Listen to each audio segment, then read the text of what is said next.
Hi guys, Erika here from Trench. It is Saturday, October 26th, and we are only a couple hours away from Neil stepping on stage for the first time in 2 years. It's a very nerve-wracking, very exciting period that's going on here today. I just finished a workout and I'm on my way back to the hotel to help Neil get ready, put some tan on, make sure that he has all his food, and just that he's kind of chill and yet really excited. So the reason for this video is I wanted to provide a little bit of insight, a little bit of support to other people that are in relationships with competitive athletes, whether that be bodybuilders, figure athletes, bikini athletes, even elite athletes that play hockey, baseball, soccer, whatever. It may feel like the person you're with doesn't give a shit about you, that they're focused on themselves, they're taking photos of themselves, they're eating by themselves, they've kind of isolated themselves from the world. It doesn't mean that they don't love you or they don't care about you. Sports become very intrinsically motivated. You're focused on your goal and what it takes to accomplish your goal. It doesn't mean that they don't want you in their life or they want to intentionally hurt your feelings. It just means that they need you for support and they kind of need you to take an independent role in the relationship. I'm very fortunate because although Neil has taken this approach to his prep, he's taken photos out the wazoo. I've prepped all his food. I've made sure that the training facility was conducive to what he was doing on that training day. He still made a very, very, very good effort to ensure that we still had date night.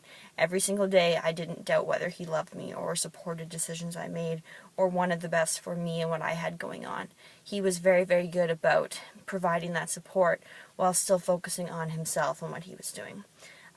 Although throughout this process, things have gone really, really smoothly, there haven't been any big meltdowns or anything of that nature, he has done some really hilarious things. There are three main things that kind of shifted throughout this 27-week prep.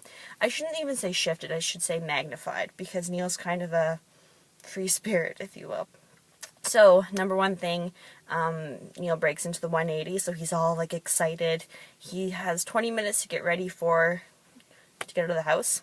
And of course, what does he decide to do? He decides to make an omelet. And this, of course, includes cutting a whole plethora of vegetables and frying them and then adding his egg whites and having toast and making PB2. So it's probably a 25-minute process that he banks 20 minutes for.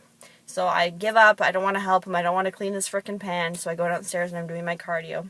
And Neil comes downstairs and says, "Oh, by the way, Erika, I accidentally hit my truck, I accidentally hit your Jeep. Sorry about that, I have to go, I'm already running late." So I kind of think he's joking. I finish my cardio and I go upstairs. The stove was left on. There is a towel probably 12 inches away from the stove. His wallet is open on the counter, and it looks like a murder. It looks like a horror scene. And I'm thinking to myself, where is this guy? Sure enough, I go outside to see if his truck's there. My Jeep has been hit and, he's nowhere to be found. So they become very forgetful. Often Neil forgets to put the car in park, turns the vehicle off, and, I think we're still moving. He forgets that when you slap your shaker cup lid on, it doesn't close all the way, yet he shakes it every time and spills it everywhere. Doesn't clean up after himself because he doesn't really have to, because you can just take your sock and do the and clean all that up. So you have to keep that in mind. They're going to be forgetful. They're going to be a little bit careless. Neil's already an extremely reckless person, and so it just kind of, like I said, becomes magnified. He's dropping things, he's spilling things. He can't wear a clean shirt to save his life because there's always something on it. You just have to kind of take that for what it's worth. Another thing that Neil's done that's really funny is he's become very fixated on food. And that's a physiological response. I work in the fitness industry, so I can kind of attest to what's going on a physiological basis in his body. And one really funny thing that he said a couple weeks ago was in regards to cucumbers.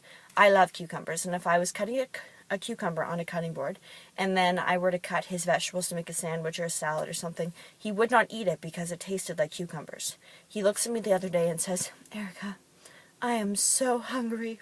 I would eat a cucumber," in this pouty little diva voice. So their food shifts a little bit. They go from eating things like Pop-Tarts to eating gigantic bowls of salad. You just have to make sure that you have food in the house, make it work.